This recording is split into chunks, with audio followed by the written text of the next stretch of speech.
మీ ఎలాంటి వ్యాపార ప్రకటనలకైనా వెంటనే మా ఛానల్ సంప్రదించండి. అందరికీ నమస్కారం. నేను శిరీష. ప్రస్తుతం మనతో పాటు ఉన్నారు ప్రముఖ ఆధ్యాత్మికవేత్త, జ్యోతిష్య పండితులు బ్రహ్మశ్రీ చేబిఎం కిరణ్ శర్మ గారు. గురుగారితో మాట్లాడదాం. నమస్కారం గురుగారు. నమస్తే అమ్మ. అఖండ ఐశ్వర్యమస్తు. గురుగారు, మే 16న అమావాస్య, వైశాఖ అమావాస్య. ముఖ్యంగా ఆ రోజు శని జయంతి ఉంది, పైగా శనివారం కలిసి వచ్చింది. చాలా వరకు అమావాస్య రోజు చాలా పరిహారాలు చేసుకుంటుంటారు. ముఖ్యంగా ఆ రోజు శని జయంతి శనివారంతో వచ్చింది కాబట్టి కొన్ని రాశుల వారికి ఏలినాటి శని అని, అర్ధాష్టమ శని అని, అష్టమ శని అని బాధపడుతున్నారు. మరి ఎలాంటి వారు ఎలాంటి పరిహారాలు చేసుకుంటే బాగుంటుంది? ముఖ్యంగా మనకి అమావాస్య శనివారం అనేది కామన్గా వస్తూ ఉంటుంది. కామన్గా వస్తుంటుంది. సరే, ఈసారి విశేషంగా వైశాఖ మాసంలో వచ్చేటువంటి శనివారం అమావాస్య రావడం అనేది కొంత మనకి శనీశ్వరుడి యొక్క అనుగ్రహాన్ని పొందుకునే అవకాశం. సో యాక్చువల్గా మనకి పుష్యమి నక్షత్రంతో కనుక శనివారం వస్తే ఇంకా విశేషం, అద్భుతం ఆ రోజు. అలాగే పుష్యమి నక్షత్రం రోజున మనము శనీశ్వరుడికి పూజ చేసుకోవడం, జపం చేయించుకోవడం ఇంకా విశేషం. అలాగే మనకి ఇలాంటి ప్రత్యేక రోజులలో శనివారము, అలాగే అమావాస్య, పుష్యమి నక్షత్రం వస్తే ఇంకా విశేషం. అద్భుతమైనటువంటి శనీశ్వరుడి యొక్క, అందరూ శనీశ్వరుడు అంటారు, శని ఈశ్వరుడు కాదు, శనీశ్వరుడు, నిదానంగా కదిలేవాడు. శని చరుడు అంటే మందచరుడు అని అర్థం, అంటే నిదానంగా నడిచేవాడు. ఆయన మూమెంట్ స్లో, డెడ్ స్లో ఉంటాడు ఆయన. కాబట్టి ఈ శనీశ్వరుడికి చేసేటువంటి పూజలు అనేది ఈ వైశాఖ మాసంలో అమావాస్య రోజున ముఖ్యంగా నేను చాలామంది చెప్పేది ఒకటే విషయం, నిజం మిమ్మల్ని మూఢనమ్మకంలోకి తీసుకెళ్తున్నాను, మూఢాచారాలు ఇవన్నీ చేస్తున్నారు, మీరు బ్రాహ్మణులు పబ్బం గడుపుకోవడానికి ఇవన్నీ చేస్తున్నారు, అసలు అవన్నీ లేవు అని చెప్పేటువంటి అనామక దౌర్భాగ్యులు ఉన్నటువంటి దేశంలో ఉన్నాం మనం. అంటే తయారైపోయారు అటువంటి వాళ్ళు.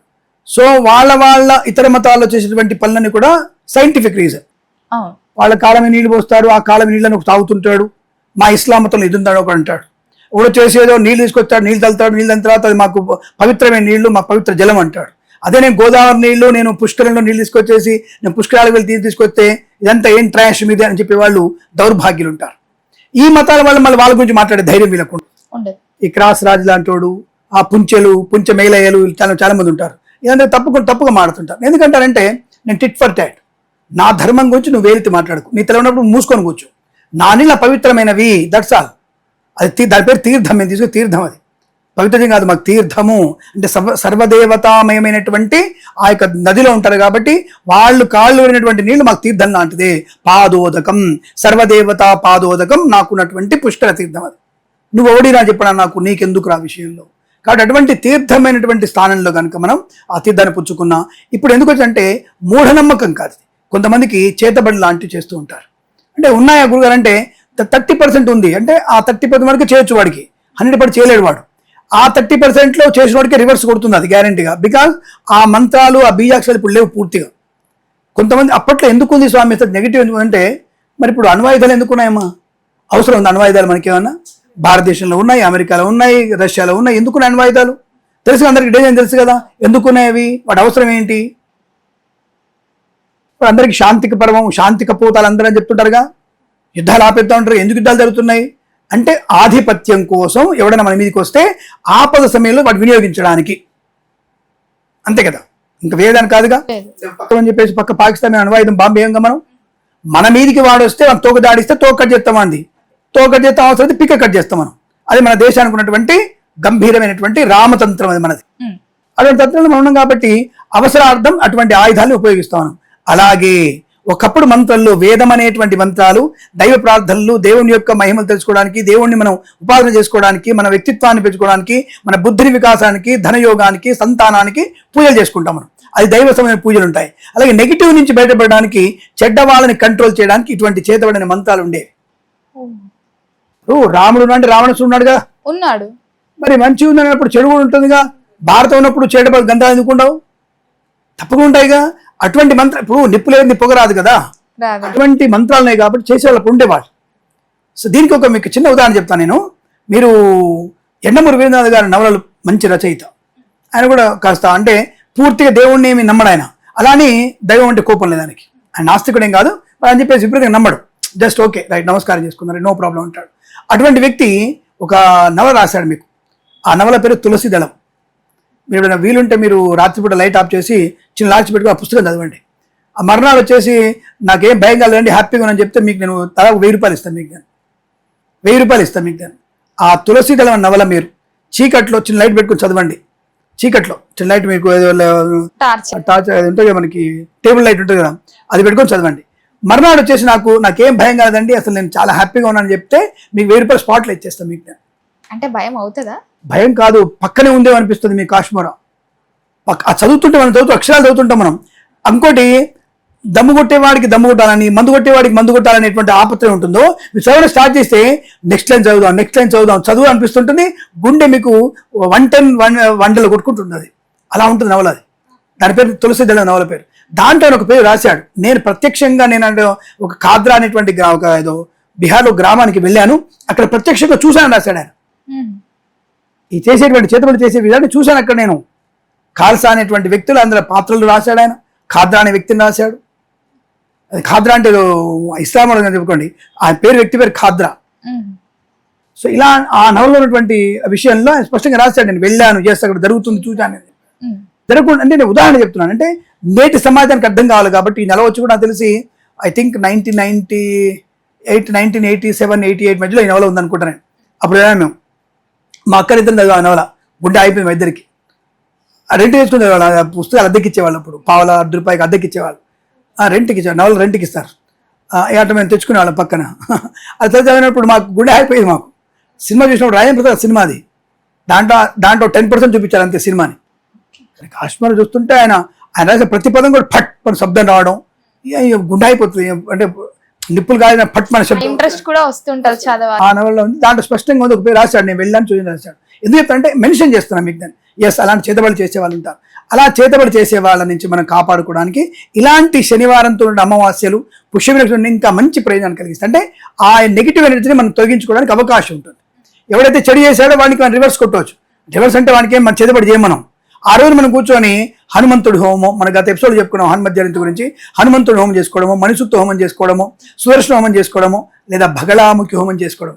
అదే చేయబోతున్నాం. రేపు 16వ తారీఖు మేము ఒక దేవాలయంలో చేయబోతున్నాం. అంటే ఎండు మిరపకాయలతో చేస్తాం మేము బగళాముఖి హోమం. ఆ హోమం చేసుకునే వాడికి ఇవన్నీ కూడా రివర్స్ వాళ్ళకి కొట్టే అవకాశం. సంతానం లేని వారికి సంతాన యోగం కలగడం. అలాగే మనకి ఉద్యోగంలో ఒత్తిడిన వాళ్ళకి ఉద్యోగం ఒత్తిడి ఎందుకు ఉంటుంది? మనం పని చేస్తున్నా పై అధికారి ఎవడో ఉంటాడు, వాడు ఈ పని చేయలే, ఈ పని చేయి, ఈ 2 ఫైల్స్ లేవు, ఈ ఫైల్ కంప్లీట్ చేసి, లేదంటే ఈ సిస్టంలో మొత్తం కంప్లీట్ చేయాలి, నువ్వు ఈ టికెట్ ఇష్యూ వచ్చింది నువ్వు చెయ్యి.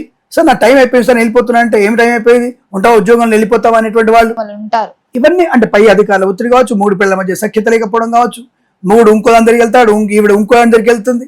ఈ రకమైనటువంటి అక్రమ సంబంధాల నుంచి బయటపడడానికి, పిల్లల విషయంలో విద్యా సంపత్తి కొరకు, ఇటువంటి సమయంలో మనం చేసుకున్నటువంటి అమావాస్య శనివార హోమాలు అనేవి శనేశ్వరుడిని యొక్క ప్రభావం తగ్గించుకోవచ్చు. అలాగే గ్రహస్థితిని మనం అనుకూలంగా మార్చుకునే అవకాశం, ఆ రోజు చేసేటువంటి హోమాలకి మనకి ప్రయోజనం బాగా ఉంటుంది.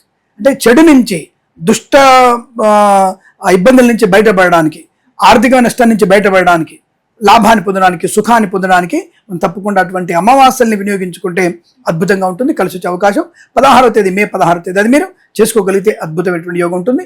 ప్రత్యేకంగా శనివారం కాబట్టి శనేశ్వరుడి యొక్క హోమాన్ని చేసుకుంటే కూడా మీకు మంచి ధన ప్రాప్తి కూడా ఉంటుంది. జన్మజాతకున్నటువంటి శనేశ్వర గ్రహ పీడా పరిహారం, ముఖ్యంగా మీన రాశి వారికి ఏలినాటి శని, మేషరాశి వారికి వ్యయ శని, అలాగే కుంభరాశి వారికి ఏలినాటి శని ఉంది, సింహరాశి వారికి అష్టమ శని ఉంటుంది, అలాగే మనకి ధనుసు రాశి వారికి అర్ధాష్టమ శని ఉంది. అలాగే కొంతమందికి ఈ గురుడు కూడా రేపు జూన్ 2వ తేదీ నుంచి, వచ్చే 2వ తేదీ నుంచి గురుడు కొంతమందికి అష్టమంలోకి వెళ్తున్నాడు. ఎవరికి? ఉదాహరణకి ధనుసు రాశి వారికి అష్టమ గురుడు అవుతున్నాడు, అంటే మిథునం నుంచి కర్కాటకలో వెళ్తున్నాడు. అంటే ఇక్కడ ఆల్రెడీ మీకు అర్ధాష్టమ శని ఎఫెక్ట్ ఉంది, అట్ ద సేమ్ టైం మీకు అష్టమ గురుడు కూడా వెళ్ళిపోతున్నాడు, అంటే అష్టమంలోకి వెళ్తున్నాడు ఆయన. ఆ టైంలో మీకు ఆర్థిక నష్టం ఎక్కువగా ఉంటుంది, టెన్షన్ కూడా ఎక్కువగా ఉంటుంది. సో కాబట్టి ఈ ధనుసు రాశి వారు తప్పకుండా చేసుకుంటే ఇంకా మంచిది. సో ముందుగానే చేసుకుంటే మంచిది.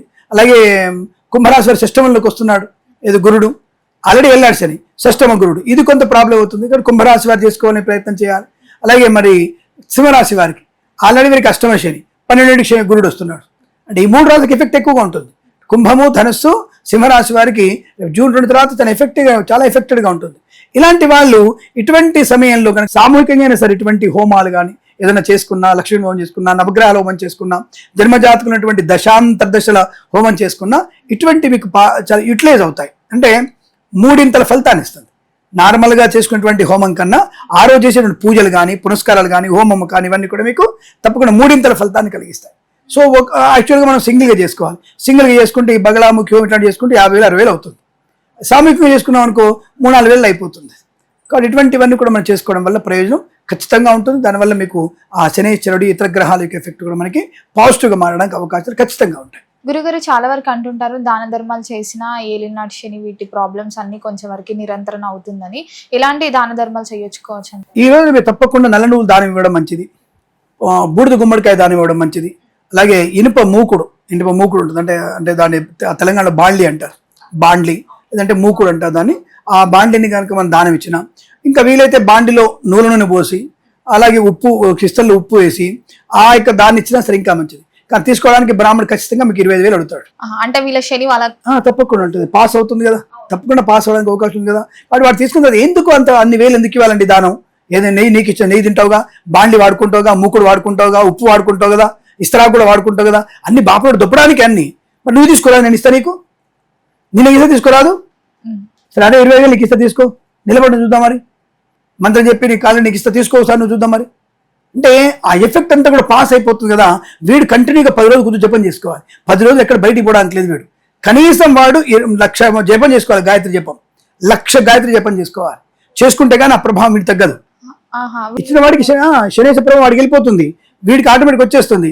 వీడు 1,00,000 గాయత్రి జపం చేసుకుంటే కానీ వీడికి శనేశ్వర గ్రహ ప్రాబ్లం తగ్గదు. వీడికి 10 రోజులు పోవాలి. వీడికి తీసుకున్నాడు బ్రాహ్మణ సరిగ్గా లేడు. ఇప్పుడు తీసుకునేవాడు తాగుబోతూ ఉన్నాడు, తిండిపోతూ ఉన్నాడు, బొక్కలు తింటున్నాడు, దమ్ము కొడుతున్నాడు, మందు కొడుతున్నాడు, ఈ దౌర్భాగ్యంగా ఉన్నాడు. కాబట్టి వీడికి తీసుకునే వాళ్ళు 25,000 తీసుకుని బాగుంటున్నాడు, జపం చేసుకుంటున్నాడు, చేసుకోవట్లా. వీడు దౌర్భాగ్య పనులు వీడు చేయడం మొదలెట్టాడు.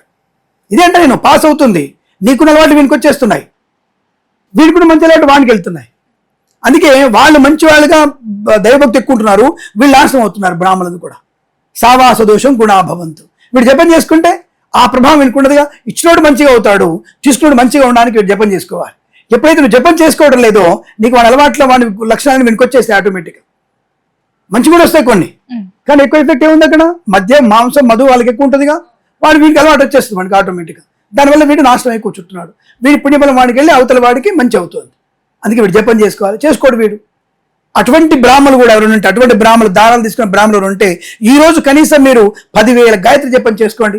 ఇంతకుముందు తీసుకున్నటువంటి ప్రభావం కూడా తగ్గిపోతుంది, మీకు మంచిగా ఉంటుంది. ఇది ఈ యొక్క విశేషమైనది. వైశాఖ మాసంలో కానీ ఏ మాసంలో కానీ శనివారంతో ఉన్నటువంటి ఈ యొక్క అమావాస్య అనేది అద్భుతమైనటువంటి ప్రయోజనాన్ని కలిగించే అవకాశం బలంగా ఉంటుంది. గురుగారు మొత్తం మీద మాకు తెలియని ఎన్నో మంచి విషయాలు తెలియజేసినందుకు ధన్యవాదాలు. శుభమస్తు, అఖండ ఐశ్వర్యమస్తు. నమస్కారం.